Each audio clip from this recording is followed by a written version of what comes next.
सब भाग्य की बात है। एक बड़ी बहू है जिसके 2 बेटे हैं और एक तू है जिसने पहला बच्चा ही बेटी जनी है। बस कीजिए माँ जी, बेटी जनी है तो क्या हुआ, अगर बेटियां ही नहीं होंगी तो बेटे कहाँ से आएंगे। अंजलि ने बेटी को जन्म दिया जिसके कारण उसे अक्सर ताने सुनने पड़ते, लेकिन एक रोज उसकी किस्मत में ऐसा फेर आया कि उसका सब कुछ तबाह हो गया। वो भरी जवानी में विधवा हो गई। उसके पति की करंट लगने से मौत हो गई। मेरा जवान बेटा चला गया। अरे मैं तो जैसे तैसे अपनी बड़ी बहू बेटे के साथ रह लूंगी, लेकिन ये अंजलि अब अपनी इस बेटी के साथ कहाँ जाएगी। जाने कौन घड़ी में इस मनहूस बेटी के पांव पड़े जो बाप का साया छिन गया। बेटे के जाते ही गायत्री ने अंजलि को उसकी बेटी के साथ घर से निकाल दिया। मायके में उसका कोई था नहीं तो आखिर वो कहाँ जाए। यही सोचते सोचते वो चली जा रही थी कि तभी एक अनजान लड़की से वो टकरा गई। जूही तुम? हाँ अंजलि, लेकिन ये सफेद साड़ी और गोद में छोटी बच्ची, आखिर इसे लेकर कहाँ जा रही हो? अंजलि ने उसे सारी बात बताई। जूही उसे अपने घर ले गई। जूही अंजलि की बचपन की सहेली थी। वो दोनों घर आ गई। अंजलि, तुझे अपना और अपनी बच्ची का पेट पालने के लिए कुछ काम करना होगा। आखिर कब तक इस बच्ची को लेकर भटकेगी? लेकिन मुझे कहाँ कुछ आता है जूही। अरे तू भूल गई क्या, स्कूल के दिनों में कितनी अच्छी फ्रूट चाट बनाकर लाती थी और उसमें डाला हुआ वो मसाला, ओए होए, सोचते ही मुंह में पानी आ गया। अरे तेरे अंदर जो हुनर है तो उसका इस्तेमाल क्यों नहीं करती? हाँ, उसकी तारीफ तो गोपाल के दोस्त भी बहुत करते थे। जब भी घर आते तो फ्रूट चाट तैयार करने को कहते, वही मसाले वाले। लेकिन मेरे पास ये सब शुरू करने के लिए पैसे नहीं है जूही। हाँ तो मैं तेरी सहेली, कब काम आऊंगी? अभी पैसे तू मुझसे ले लेना और जब काम चल जाए तो मुझे लौटा देना। मैं तेरा ये एहसान कभी नहीं भूलूंगी जूही। अब तो मैं फ्रूट चाट को ही अपना कमाई का जरिया बनाऊंगी। जूही ने अंजलि को कुछ पैसे दिए जिससे अंजलि ने जरूरत का सामान खरीदा और ठेले पर फ्रूट चाट बनाकर बेचने लगी। ताजे ताजे फलों की फ्रूट चाट खाइए और सेहत बनाइए। लगता है तुम यहाँ नई नई आई हो, जरा एक प्लेट फ्रूट चाट हमारे लिए भी लगाना। वैसे कितने की है प्लेट? जी 30 रुपए। तो फिर जल्दी से बना दो, बहुत भूख लगी है। भाई वाह, सचमुच क्या स्वाद है। इतनी अच्छी चाट तो बड़े बड़े रेस्टोरेंट में भी नहीं मिलती। फिर एक के बाद एक फ्रूट चाट के ग्राहक बढ़ते गए। वो खुशी खुशी घर लौट आई और उसने आते ही सबसे पहले जूही को उसके पैसे लौटाए। तुम्हारा बहुत बहुत शुक्रिया जूही, जो तुमने मुझे सही राह दिखाई। तुम्हारी ये पहली सैलरी। मैं इसे हमेशा संभाल कर रखूंगी। अंजलि का फ्रूट चाट का काम चल निकला। उसने कुछ ही दिनों में एक कमरा किराए पर ले लिया और अपनी बेटी के साथ वहां रहने लगी और उसको भी पीठ पर बांधकर अपने साथ ठेले पर ले जाने लगी। अब वो अपना काम और बच्चे की जिम्मेदारी बखूबी निभाने लगी। अंजलि फ्रूट चाट वाली के नाम से मशहूर हो गई, जिसके पास लोगों की भीड़ लगने लगी, जिससे उसकी खूब कमाई होती। उसने खुद का बड़ा घर ले लिया। ऐसे ही समय बीता। अब उसने खुद की फ्रूट चाट की दुकान खोल ली और उसमें काम करने के लिए 2 लड़के भी रख लिए। उसकी बेटी शिवानी अब 5 साल की हो गई। उसने उसे एक अच्छे स्कूल में पढ़ने के लिए डाल दिया। देखते ही देखते साल बीते और अब शिवानी बड़ी हो गई और पढ़ लिख कर वो एक डॉक्टर बन गई। अब तक अंजलि की फ्रूट चाट की दुकान बहुत बड़ी बन चुकी थी। एक रोज उसकी दुकान का एक आदमी उसके पास आया। मालकिन, बाहर कोई बुढ़िया खाने की भीख मांग रही है। तो उसे अंदर लाओ और अच्छी सी फ्रूट चाट बनाकर खाने को दो। किसी को भी यूं भूखे पेट मत जाने दो। वो बुढ़िया जब अंदर आई तो उसे देख अंजलि हैरान रह गई। वो और कोई नहीं बल्कि उसकी सास गायत्री थी, जिसकी बड़ी बहू ने उसे घर से निकाल दिया था। अंजलि, क्या तू यहाँ की मालकिन है? जी माँ जी, लेकिन आपकी ये हालत कैसे? मेरे कर्मों की सजा मुझे मिली है बहू। मुझे माफ कर दे बहू, मुझे माफ कर दे। आप माफी मत मांगिए। अगर उस दिन आप मुझे घर से नहीं निकालती तो आज मैं ये फ्रूट चाट वाली सफलता कैसे हासिल कर पाती। तभी वहाँ शिवानी आ जाती है। माँ जी, ये आपकी पोती शिवानी है, जो आज शहर की एक बड़ी डॉक्टर है। मेरी पोती? मुझे माफ कर दे, मैंने उस वक्त तुझे बोझ समझा। अंजलि, तूने फ्रूट चाट से कमाई करके अपनी बेटी को इस काबिल बना दिया और एक बड़ी बहू है जिसने सब कुछ होते हुए भी अपने दोनों बेटों को निकम्मा और बदतमीज बना दिया। शाबाश बहू, शाबाश। उस दिन के बाद अंजलि ने गायत्री को भी अपने साथ रख लिया।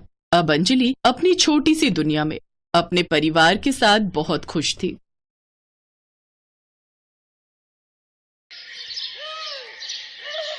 चंदन के कुरकुरे मोमोज का ठेला बहुत बढ़िया चल रहा था।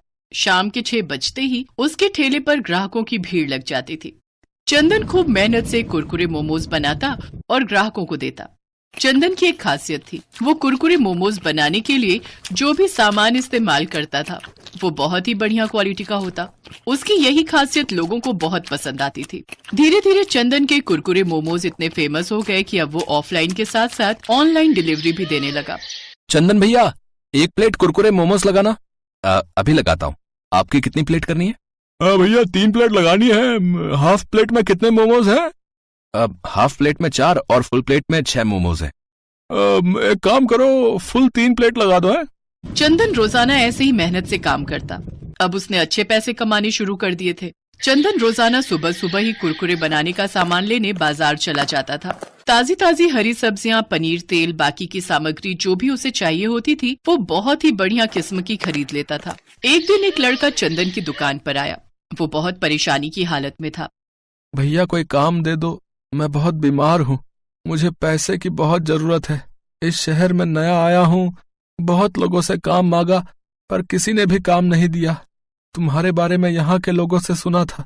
भैया मैं मेहनत से काम करूंगा, तुम्हारे यहाँ काम करके मुझे 2 वक्त की रोटी मिल जाएगी और मेरी बूढ़ी माँ भूखी भी नहीं रहेगी। फटे हाल कपड़ों में रोते हुए लड़के को देखकर चंदन को दया आ गई। चंदन को वैसे भी किसी लड़के की जरूरत थी जो काम में उसकी मदद कर सके। ठीक है, तुम मेरे पास काम कर सकते हो, लेकिन काम पूरी ईमानदारी से करना। तुम्हारी किसी भी गलती के कारण मेरे ठेले का नाम खराब नहीं होना चाहिए। नहीं नहीं भैया, आप चिंता मत करो, मैं पूरी मेहनत से काम करूंगा। चंदन रघु नाम के उस लड़के को अपने ठेले पर काम दे देता है। रघु के आ जाने से चंदन को बहुत सहारा मिल गया। चंदन जब बाजार जाता तो रघु को भी अपने साथ ही ले जाता। धीरे धीरे रघु चंदन के साथ रहकर सारा काम सीख गया। अरे वाह रघु, तू तो बहुत बढ़िया कुरकुरे मोमोज बनाने लगा है। मास्टर हो गया तू तो अब। चंदन भैया सीखा तो आपसे ही है ना। उस दिन जरूरत पर आप मेरी मदद ना करते तो आज मैं और मेरी माँ दर दर की ठोकरें खा रहे होते। रघु, जो मेहनत करते हैं, ईमानदारी से काम करते हैं, उन्हें भगवान कभी भूखा नहीं रहने देते। तुम ईमानदारी के रास्ते पर चलोगे तो हमेशा सफलता ही मिलेगी। चल अब जल्दी जल्दी मोमोज की प्लेट लगा, ग्राहक खड़े हैं। हम यूं ही बातों में लगे रहे तो ग्राहक वापस लौट जाएंगे। अरे भैया ऐसा कैसे हो सकता है कि आपके ठेले से कोई ग्राहक बिना मोमोज खाए ही वापस लौट जाए। ये लीजिए भैया, आपकी 2 फुल प्लेट। नमस्ते चंदन भैया, कैसे हो? मैंने तुझे मना किया था ना, मेरे ठेले के आसपास भी मत फटकना। फिर तू यहाँ क्या करने आया? अच्छा, तो नया लड़का रख लिया, बहुत सही है। मुझे तो तुमने काम से निकाल दिया, जबकि मेरी कोई गलती भी नहीं थी। क्यों? तूने कुरकुरे मोमोज बनाने के लिए पुराना पनीर इस्तेमाल नहीं किया था? तेरे कारण मेरे कितने ग्राहक छूट गए। बेईमानी करने वालों की यहाँ कोई जगह नहीं है। मैंने तेरे साथ सही किया। अभी काम का टाइम है, अभी जा यहाँ से। अरे 1 प्लेट कुरकुरे मोमोज तो खिला दो, पैसे दे रहा हूँ, मुफ्त में नहीं खा रहा। रघु, इसे कुरकुरे मोमोज की प्लेट बनाकर दे, खाकर चला जाएगा। उस लड़के का नाम रमेश था।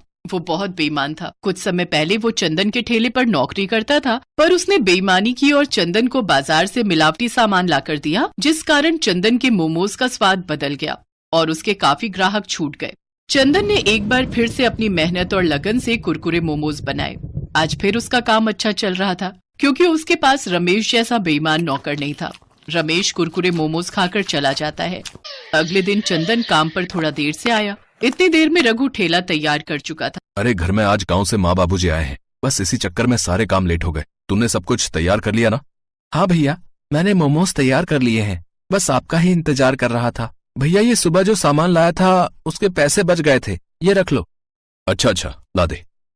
चंदन भैया 2 प्लेट कुरकुरे मोमोज लगा दो। अभी लगाता हूँ भैया। तभी ग्राहक मोमोज खाते ही गुस्से में चंदन पर भड़कने लगा। क्या बात है चंदन भैया, कुरकुरे मोमोज बनाने भूल गए हो क्या? कैसा सा स्वाद है ये? मोमोज तो कड़वे हैं। कड़वे मोमोज? ऐसा कैसे हो सकता है? मैं देखता हूँ, ऐसी गलती तो कभी नहीं होती। चंदन जैसे ही मोमोज का टुकड़ा खाता है वो तुरंत थूक देता है। मोमोज सच में बहुत कड़वे थे। सारे ग्राहक गुस्से में वहाँ से चले गए। उस दिन चंदन का बहुत नुकसान हुआ। रघु, आज तो मोमोज तूने बनाए थे ना, फिर ये कड़वे कैसे हो गए? ये बात समझ में नहीं आ रही। देख, मैं तुझ पर गुस्सा नहीं करूंगा, मुझे सच सच बता कि आखिर ये सब कैसे हुआ। चंदन भैया मेरा यकीन करो, मैंने वैसे ही मोमोज बनाए जैसे आपने मुझे सिखाए थे। मैं तो सब कुछ ठीक से तैयार कर रहा था, पर 1 मिनट चंदन भैया, जब मैं मोमोज बना रहा था तभी वो रमेश आया था। उसके हाथ में करेले का जूस था। मेरे से पूछ रहा था कि अभी मोमोज बनने में कितना समय है। मैंने कहा कि अभी थोड़ा टाइम लगेगा, तो मुझसे गिलास मांगने लगा। बोला कि जूस थैली में लाया हूँ, गिलास में डालकर करेले का जूस पी लूंगा। कहीं ये गड़बड़ उसी ने तो नहीं की, क्योंकि उसने मेरे सामने जूस पिया नहीं था, और सच कहूं तो मेरा ध्यान भी नहीं गया था। भैया मुझे इसमें उसी की कोई चाल लगती है। मुझे सब कहानी समझ आ गई है। वो बदमाश अपना बदला ले रहा है, पर मैं ऐसा होने नहीं दूंगा। उसकी तो अच्छे से खबर लूंगा। मैं अभी पुलिस स्टेशन जाता हूँ। रमेश पुलिस के सामने अपने आप सच उगल देगा। चंदन भैया, मैं भी आपके साथ चलता हूँ। चंदन रघु के साथ पुलिस स्टेशन जाता है और रमेश के खिलाफ रिपोर्ट लिखवाता है। पुलिस के डर से रमेश सब सच उगल देता है कि उसने ही मोमोज के मसाले में करेले का जूस डाला।